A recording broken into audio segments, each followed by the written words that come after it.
Just not going to touch it. Okay. My name is Marie Rose. I'm a troll fish buyer in Pelican. I spend a lot of time marketing troll caught fish in the Midwest. So I'll say that my mom is here all the way from Michigan. My parents sell our salmon at farmers markets almost every weekend, and my dad delivers our fish to dozens of stores in the Detroit and Ann Arbor area every single week. They really are the biggest wild salmon advocates in the Midwest, and I feel really grateful that they're a part of this with me. Hurrah. So this one is called Where Wild Salmon Come From, inspired by some interesting moments trying to market salmon with folks in the Midwest. When the man behind the seafood counter tells me his customers prefer farmed salmon because people want to know what their fish are eating nowadays, it takes everything in me to prevent myself from having a meltdown in front of an audience of dead fish and the customer behind me. The slab of farmed salmon looks enormous next to our wild, troll-caught coho fillet. But their thick stripes of fat don't fool me. I know it lacks authenticity. It has no story of traveling to the coast, no scars from battles with larger predators. It would never be tough enough to hang, let alone feed itself in the wild up in Alaska. It is downright confusing to live in a time in which any consumer prefers a fish that did not come from a fisherman, but especially when I have seen their hands. And at times they have been my own, pruning under wet, cold rubber gloves. Even the best gear can't prevent water from dripping down our sleeves on days it rains sideways, and there are many of those. You just don't see them from the air-conditioned specialty food store in a state that has never tasted the salt of the coast on its tongue. I often dream of goggles into my own mind so that maybe you could see where wild salmon come from. So you could hear the stories of fishermen who battle the same stormy seas that have already claimed the lives of friends and familiar names. I want you to hear sea lions fighting over jumping dinners, wind whipping loose lines across the deck, carrying clouds down from mountaintops. I want you to smell the contrast of diesel fumes and fresh ocean air. I want you to feel the force of a coho on the line, to feel the burn of freezing fingers dancing in the iced bellies of a dark fish hold. That is where wild salmon come from. Thank you.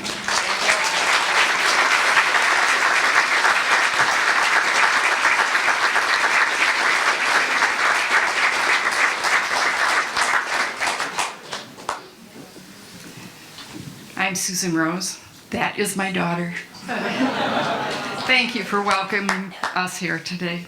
And this weekend, it's been a joy to hear all of your stories. Now I'm going to tell you mine. This is a story about a mom whose daughter moves to Alaska. Hello, Mom. I'm driving to Alaska with a friend in a Prius. Just the two of us. We'll camp and house surf or couch surf along the way. But don't worry, Mom. We have bear spray. I'll call you back when we arrived to let you know that we survived the drive. Hey, Mom. I made it to Anchorage. Friendly folks here have found me a place to stay. As for transportation, I bike all the way. Some days I have to stop and hide behind a tree and give right-of-way on the path to a moose and her calf. Salmon Beyond Borders has hired me here to canvass the neighborhoods far and near. I've learned a lot about the salmon industry, conservation, and sustainability. I'm working on the No Pebble Mine campaign. Pristine fishing waters we must maintain. But don't worry, Mom, have no fear. I'll be flying home for my college senior year.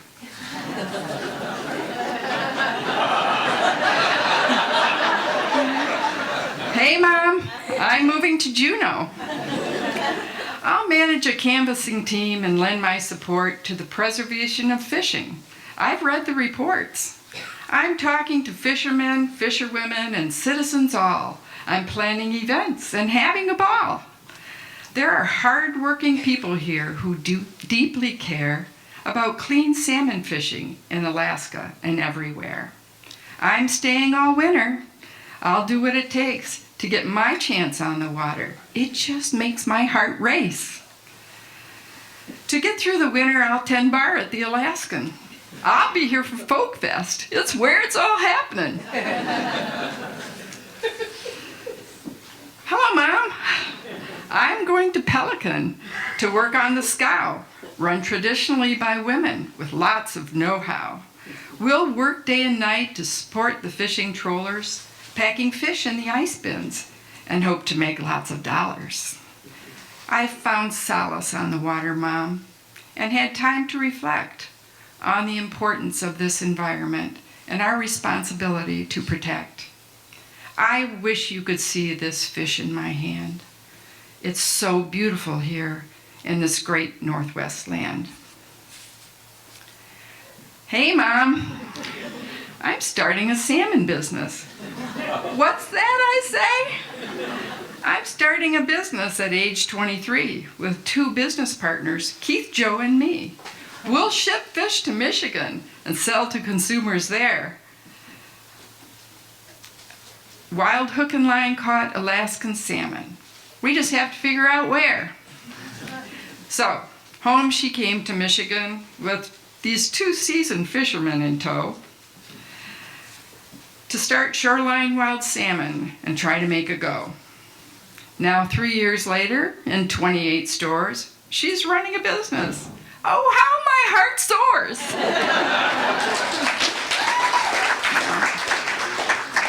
Her dad is her fish delivery guy. He's proud as can be.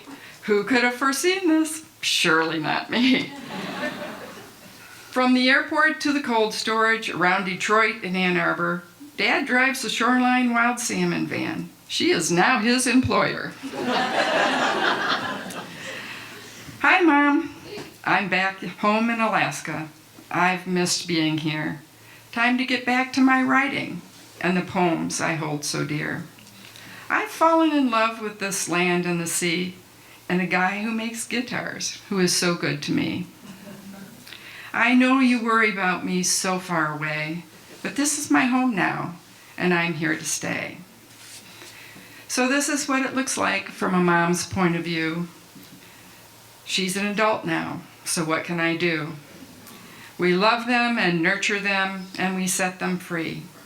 They're going to be who they want to be. We fulfill our dreams through our children. And what can I say? She's so much like me in so many ways. She's our adventurous child. She follows her dreams, and we will support her, whatever that means. Though I wish she lived near me, I have to accept that Alaska is her home now, a choice I hope she'll never regret. Hello, Mother. Hello, Father. Here I am in Haines, Alaska. I am hiking. I am fishing. And I hope that someday I can make a living.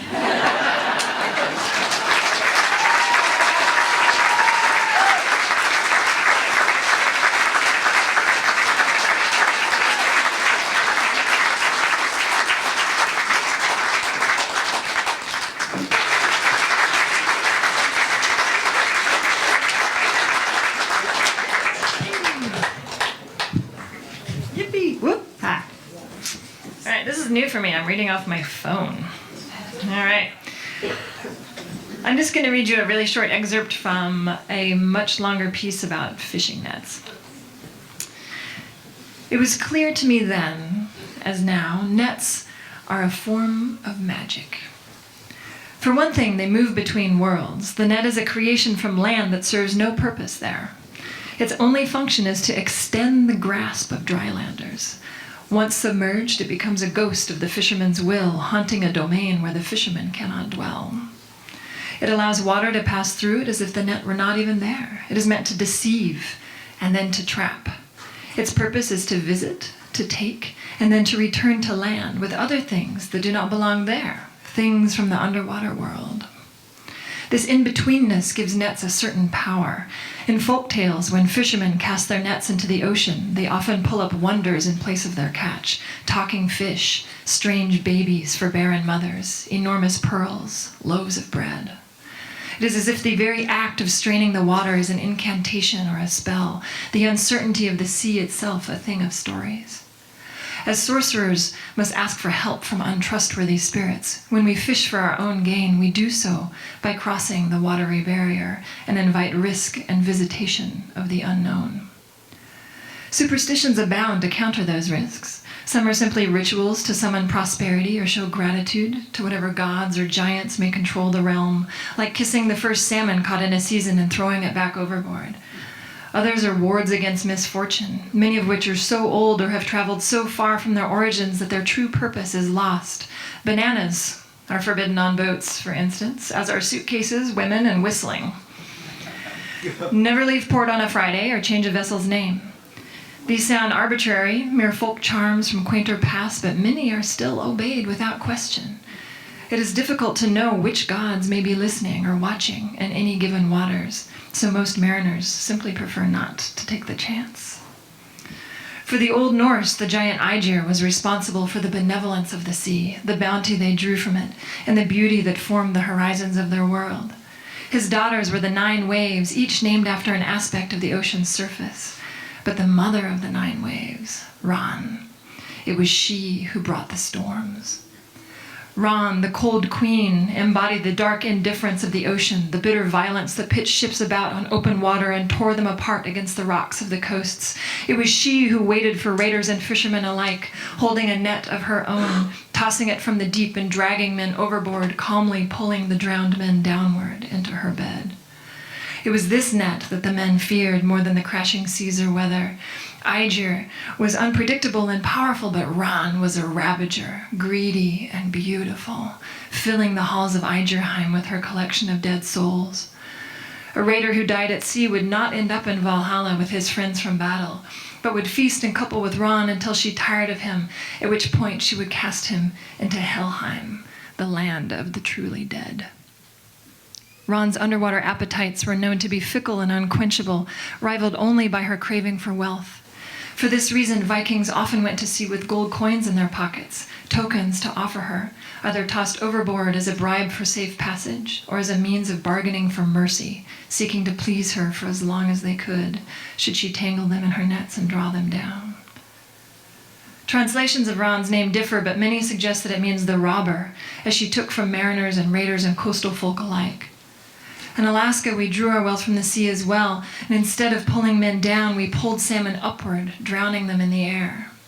They flopped and kicked as men do below, desperate gills flailing to draw breath. The sound of their thick bodies striking the deck was like wet applause.